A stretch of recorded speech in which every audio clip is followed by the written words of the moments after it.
Welcome to the Jeremiah Show. Have you ever taken a pilgrimage dedicated entirely to barbecue? Well, I did once. During a 4-day trip through Texas, I crammed in as much barbecue as I had time to wait in line for at places like the world famous Franklin Barbecue, the Salt Lick, Interstellar Barbecue, and distant relatives in Austin. And it turns out that I really didn't have to travel that far. The best barbecue joint in the world is in my own backyard in a little unassuming corner brick and mortar cornered spot on Lincoln Boulevard in Venice, California, called Baby Blues Barbecue, an unpretentious down home barbecue spot known for its pulled pork and baby back ribs and banana pudding. If you have ever been near Lincoln Boulevard and Venice, chances are you have smelled Baby Blue's sweet, smoky barbecue and you've gone mad trying to follow your nose to its source. It's won awards with Zagat, Best of CitySearch, and the city's best. It has been featured on the Travel Channel, the Food Network, and Diners, Drive-Ins, and Dives with Guy Fieri. Baby Blue's Barbecue is the winner of the Best Barbecue Awards in Los Angeles, San Francisco, Philadelphia. Baby Blues is celebrating a momentous milestone this December, a celebration few restaurants make it to, their 20th anniversary. Joining me today is the owner, Rick McCarthy, and chef, Nick Oberlin. Welcome, guys, and congratulations on your 20th anniversary. Thank you very much. That's really kind words. I brought napkins. Is that appropriate? It's messy food. I was actually going to get napkins as a prop, and I forgot. So pretend I got a big roll of napkins right here. um, let's go all the way back to the beginning. I know it's been a long 20 years. A lot of things have happened, but how did the idea for Baby Blues Barbecue begin? I'm The imagining, by the way, before you answer, you know how most business plans are drawn up on a cocktail napkin? I'm uh, imagining that you had a barbecue stained napkin. yeah. It's probably butcher paper, actually. Butcher paper, okay, Yeah. even better. Yeah, so it was going to be a different location, but the barbecue sauce got all over, so we had to find a different location because we couldn't remember where the You're like, first what one was was. that idea I wrote down? Yeah. What was the That was, menu again? it Oh was man. so good, but I can't read it. We it How was did it originally begin though? Like what was that spark? What do you remember back to what your original yeah, a few of excitement us from the East Coast had ended up in Venice, and one of the guys, James Peterson, was from North Carolina, and he he had the idea to start a barbecue place out here, and he got Danny Fisher and me, who were from the East Coast, also, and had backgrounds in barbecue and Southern cooking, to help out, and so we found a place in Venice and just started working on it. was there any barbecue places around at that time other than yours? What was the competition like? Was there much? Not really. There were some places in the valley that had been there a long time. Um, there were some places like in central LA, but nothing really on the west side that that was notable. So it was pretty quickly we got a following just because of that. There were Yeah. so many transplants from the South and the Midwest and places where barbecue is really popular that live out here now, and they miss that kind of food. And so uh, when they found us, they would just spread the word to their friends and they'd always bring new people and say, look what I discovered. Yeah. This is before all the apps and internet When it was actual word of mouth. It was, yeah, it was Yeah. word of mouth, and it was just physically bringing friends to show them the place, and And the neighbors, it yeah, was a lot of the neighborhood as well. And after we would close down and not close down, close up for the day and maybe go out for a drink, you'd run into your customers at the bar around yeah, the corner. yeah, Yeah. Venice and Santa Monica are great for that, aren't they? Like yeah. We would running. go out a lot after work, and I would say it wasn't drinking; it was more marketing Right. to Mhm. to to spread the word. It wasn't Now, it wasn't for pleasure. Nick, were you? Yeah, no, not at all. I'm sure there was no pleasure in it at all. Nick, were you there from the beginning? Well, pretty close. I came into the restaurant almost a year after Baby Blues had opened, so pretty close to the beginnings. And it was a line cook position that was available that I made the best of and put all my hard work and effort and 19 years of experience into. Yeah, Rick, do you remember when Nick walked in? Do you remember hiring him? yeah. He was just off the boat from Ohio. Is that a boat or a I think it train was or a combine. car? Yeah, Yeah, Out off the what do you the call a wagon. those? turnip Yeah. The truck. wagons? Yeah, the Pioneer wagon.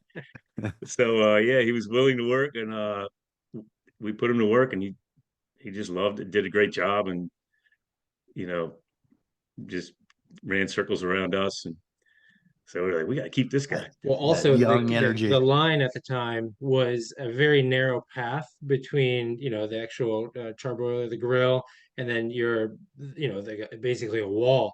And so we had to hire slender Yeah, cooks. And, Okay. and at the time I think I was 21 years old, and so I was pretty slim. yeah.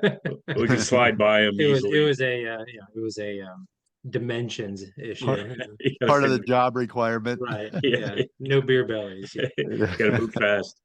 Yeah.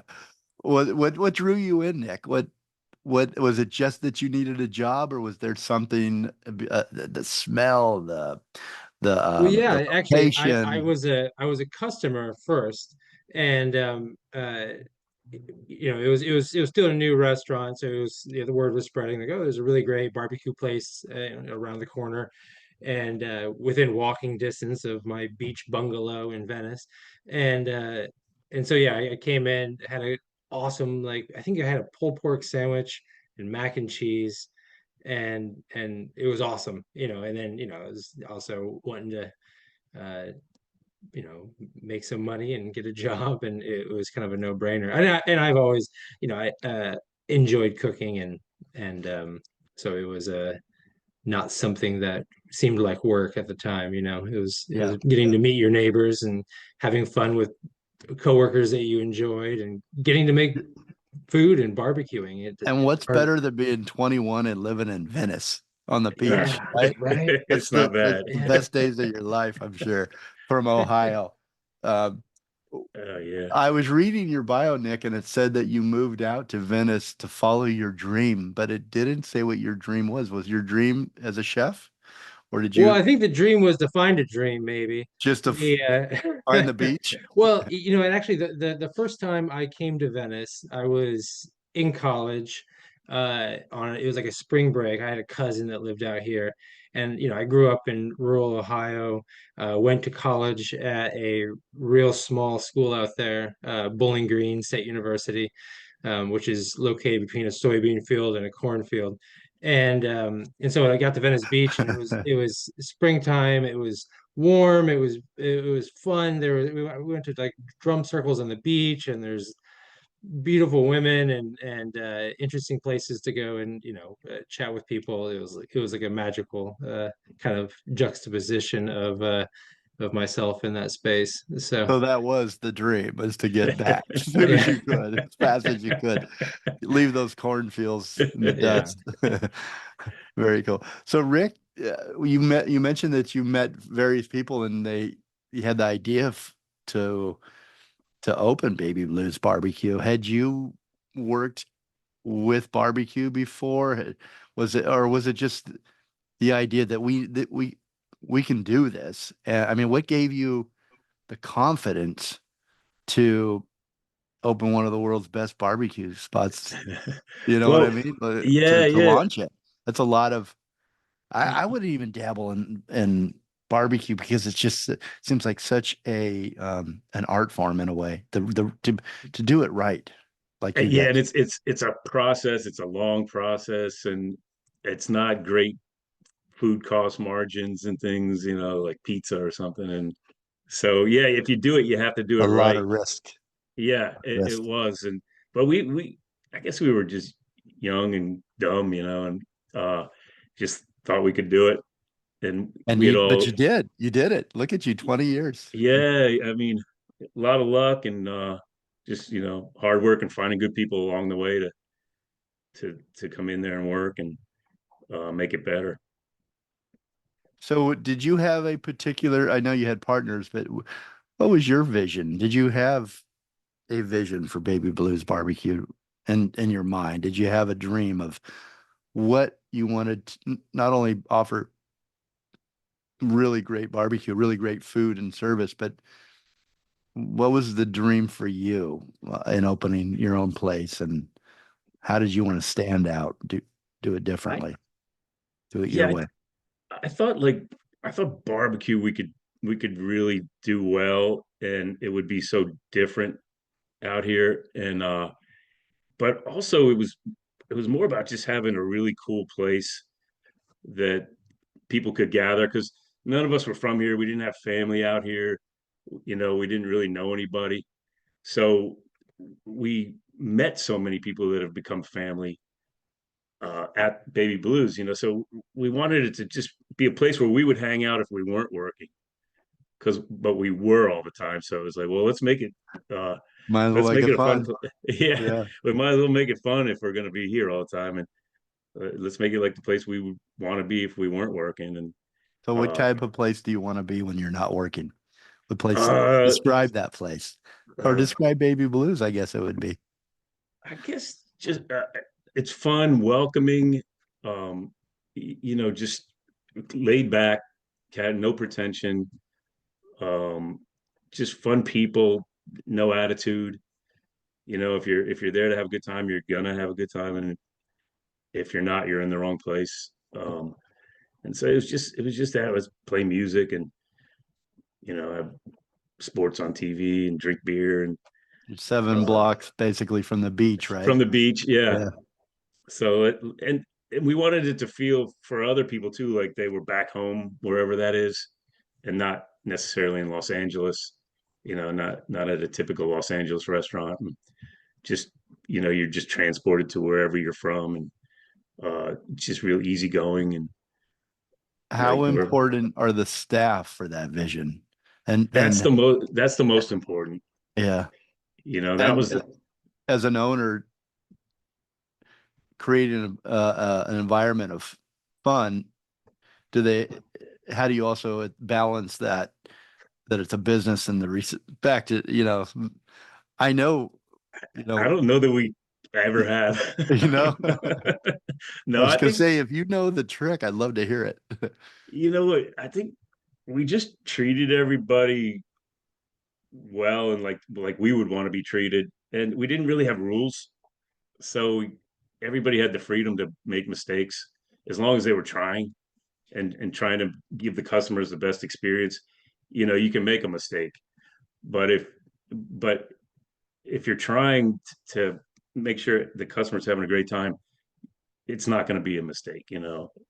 Right, as long as you're being honest about your efforts and it's it seems like if someone's not performing well, and it's not just them being like vindictive or not liking their job. It might just be something that they need to work on, and you can correct those things. You can Yeah. improve an employee with a little nudging and conversations, unless they don't want to be there, and then Yeah, and then then they don't. you Uh, find that out quickly. But They usually those ones usually take care of themselves. yeah, yeah. But I find that if you give people a lot of freedom, they're gonna do better. If they Right. don't feel like they're being pressed down and Right. just told what to do. Mhm. if you give them freedom and latitude to make decisions and make it their own, then they really seem to shine and embrace it. Well, and that's also something that the customers really enjoy is like they come in and they have like maybe a waitress that they really like to chat with. And that waitress knows that she doesn't have to, be a certain way and wear the uniform and Right. or what was Be that? all rigid from, Yeah, Tchotchkes yeah, or yeah, yeah. Flair, uh, stuff like that. And so she gets to be herself, or he gets to be himself. And that goes a long way with creating an environment that's that feels good to be in and doesn't feel created. It's Yeah. natural. Well, and then there's pride, you two as leaders, there's pride in ownership, and that pride is observed by your staff, and the pride in your quality of food, the pride in your service, the pride in your establishment, and your love for it. That shines through, I think, too, and is passed down and then is picked up by your staff if you do it right. yeah. Nick, do Hopefully, you have Nick, I know you run operations and cooking and all sorts of different hats that you wear. Do you have a story though, that you could share of just an example of Baby Blues barbecue and how maybe a guest has had an experience there that you share with your staff that you remember something that happened that you can share Yeah, gosh. to define this guest service or customer service that you guys are so well known for. Right. Well, gosh, anything super specific doesn't necessarily jump into my mind, but it might. But I do know that we do have a lot of positive interactions with our customers. We do a lot of like weddings. A lot of couples have actually met at our restaurant as well, and then we've catered their weddings because they're like, oh, this is where That's we great. met, and we've had customers who were very familiar with us, and their kids started working at our restaurant, and Oh, that's great. and it's just uh, yeah. But I guess it, you could probably fill in a couple of interesting stories that I'm forgetting, but yeah, we definitely get to interact with our customers quite a bit. Isn't that great that they come back year after year for special occasions that you're their spot that they remember? Isn't that so great to know that you've provided that or you've created that? yeah. We Because we actually had a woman yesterday. There were It was a group of 14 people, and when I saw her, she jumped up. Oh my God, you're here! And she came in probably shortly after we opened, and she was like a college girl, and now she's got a 15-year-old kid. She brought him, and he's as tall as me, and he's washing she's dishes. yeah, he will be soon, I think. Yeah. She's like, she moved away, but she's in town, and she invited her whole family over, and there's 14 of them. She goes, this place is so special to me. Whenever I'm in town, I get my family to meet here, and uh, so things like that. Where and just to see who she was so young, and now she's got a 15-year-old kid, and Yeah. like how It's does got to make time you goes by? proud, though. You Yeah, it almost really, you almost have to feel like a papa in a way. yeah, You've created all these. That's a reunion for you too in some ways when you see your favorite people come back and year after yeah, year. yeah. So cool. So Rick, was there a history of barbecue in your family? You're from New Jersey Not originally, right? And then Yeah, Virginia. and then yeah, grew up in Virginia, but I always worked in restaurants since high school. But um, my brother opened a restaurant in Georgia with a friend, and I helped him run that, and that was like Southern food and uh, fried catfish and fried chicken and collard greens and cornbread and pulled pork, and so I worked there for a few years and learned a lot about that kind of food. Well, you're making me hungry right now, and I wish I wasn't in Santa Barbara. I'm too far away. Open one up in Santa Barbara. Yeah, maybe that wouldn't be too bad up there. Actually, I don't. If anybody's listening, then I apologize, and I'm forgetting a barbecue spot, but I don't really think there are any. It's wide open up here. It's wide open country for the taking. There are a lot of Man, tri-tip, with San Ynez and sure. and all that, but Mhm. not a lot of barbecue spots. Okay, so I'm talking today, and I'm getting hungry. I hope you are too. Head on over to Baby Blues Barbecue. Go say hi to Rick McCarthy. He's the owner. Nick Oberlin, he's the chef. Baby Blues Barbecue celebrating its 20th anniversary. Winner of Best Barbecue Awards in Los Angeles, San Francisco, and Philadelphia. The awards they've received, incredible. Zagat, Best of CitySearch and City's Best. It's been seen on the Travel Channel, the Food Network, Diners, Drive-Ins, and Dives with Guy Fieri.